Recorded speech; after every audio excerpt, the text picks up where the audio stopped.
Good morning, everyone. Today we are going to present a very interesting project, how to create your own car using an ESP32.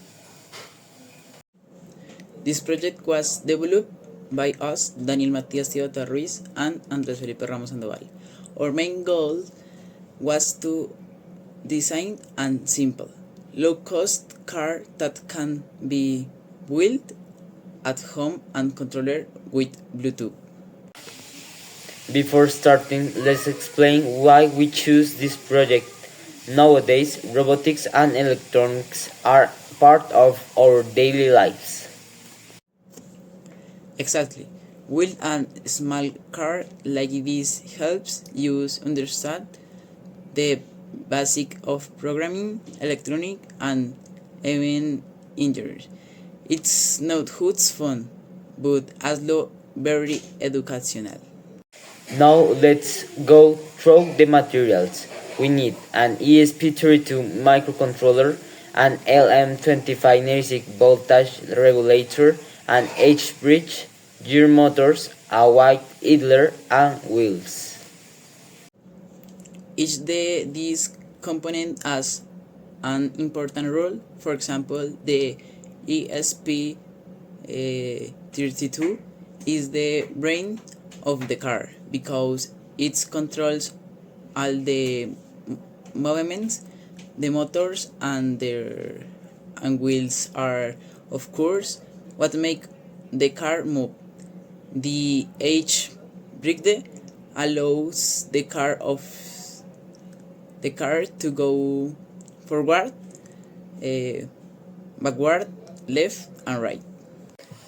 The first step is to build the base. We only need screws and nuts to join the motors with their wheels and to attach the idler wheel.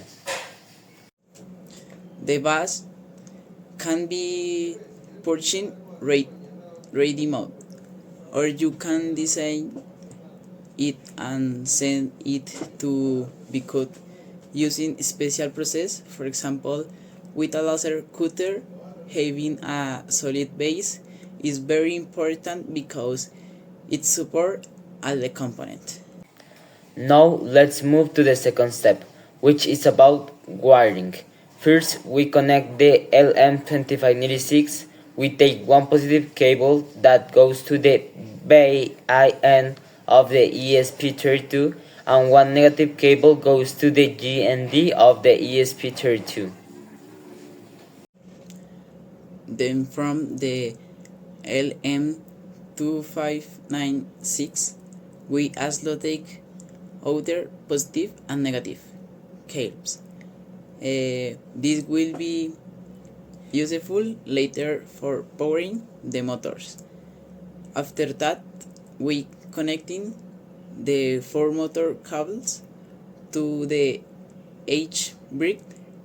Finally, the four ops of the H briquet are connected to pins D66, 26, D25, and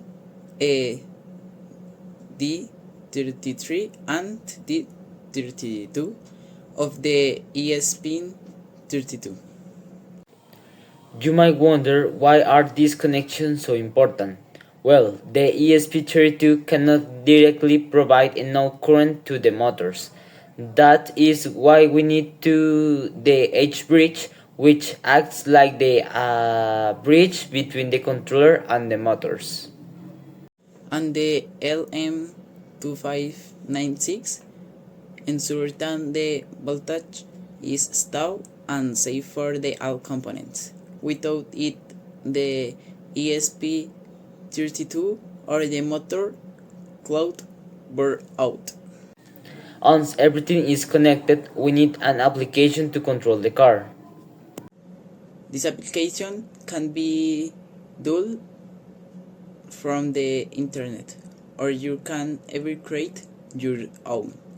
The most important thing is that it connecting via Bluetooth to the ESP32.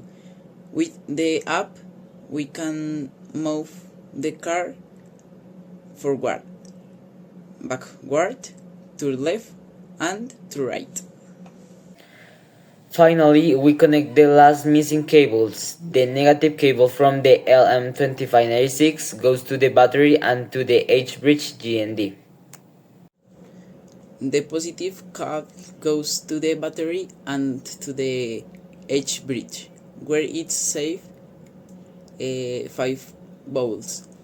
Once this is done, the circuit is complete and ready to use. After finishing the assembly, we tested the car, and it works very well. It was able to move in all directions and respond to the app command. More important, this project helps you practice teamwork, problem solving, and the creative.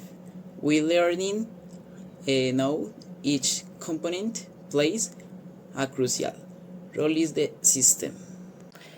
In conclusion, creating this car was an amazing experience. It showed us that with the basic materials and some programming, we can build our own car with robotic systems.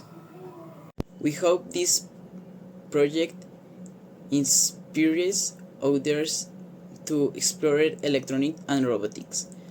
Thank you very much for your attention.